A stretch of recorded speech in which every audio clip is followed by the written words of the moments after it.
Spasticity and abnormal synergy patterns involving the upper extremity have a huge impact on normal walking and just overall balance in general. So in today's video, I'm going to tell you what causes some of these abnormal movements and of course, ways to position your arm to get the most out of your balance retraining exercises.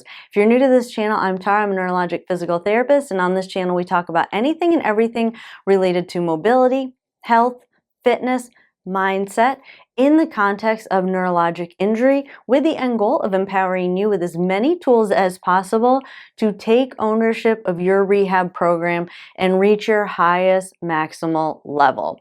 And all that being said, we're going to go over how to manage or block abnormal arm movement when you're trying to do your balance exercises, because they really do interfere with getting good posture, which ultimately impacts the quality of your standing balance exercises as well as the quality of your walking. So when I'm talking about abnormal movement in the arm, I'm usually referring to those of you that either have spasticity or abnormal synergy patterns in the arm.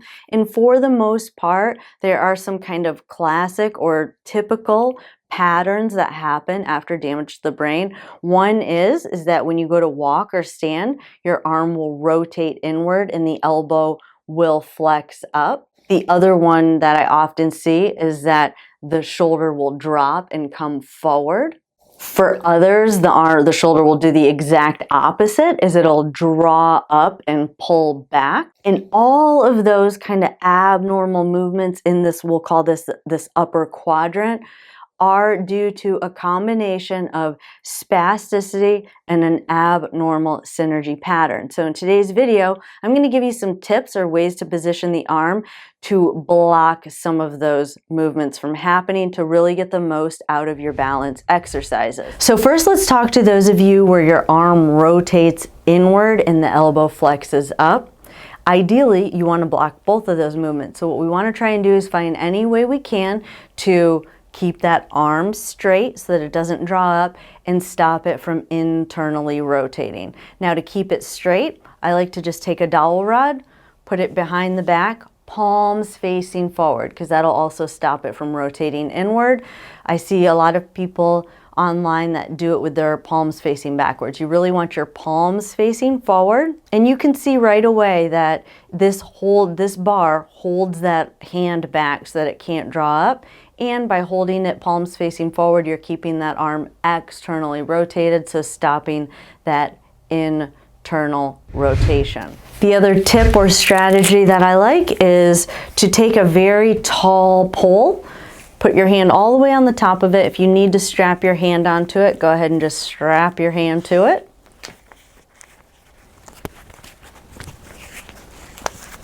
And now this is specifically for those of you where your arm rotates inward. You can see this keeps it nice and externally rotated. And then you can do your marching, or you can just work on standing or single leg standing, whatever you want, but we're blocking that arm from rotating inward. And then the other arm position I like, this one's for those of you that are higher level, but there are people out there, there are some of you out there that are going to be able to get your hand into this position. I just did it with someone today, but you want to extend your arms up towards the ceiling and just hold it there as you're marching.